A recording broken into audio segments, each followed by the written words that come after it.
Hello everyone, in this video I'm going to show you how to turn off Facebook point and recognition in Facebook group. So first to do that, you have to open your Facebook app, then you tap at the profile icon menu, then you tap on groups, then you come up here and tap at your groups, then you can click on the particular group you wish to add these particular features to. Once you've done that, then tap on manage, then we're going to scroll down a little. Then I'm going to tap on this particular features here, which is add features.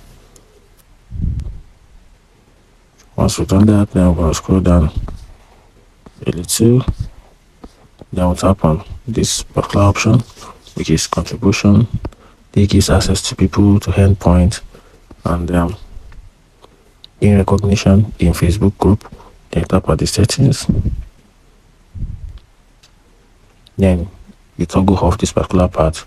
Then this allow member to earn points and contribution or recognition in your Facebook group. You can also extend these settings by removing this particular option, these features from your Facebook group by tapping on remove. That's it. It's quite simple. If you find this video helpful, like and follow for more. Thank you.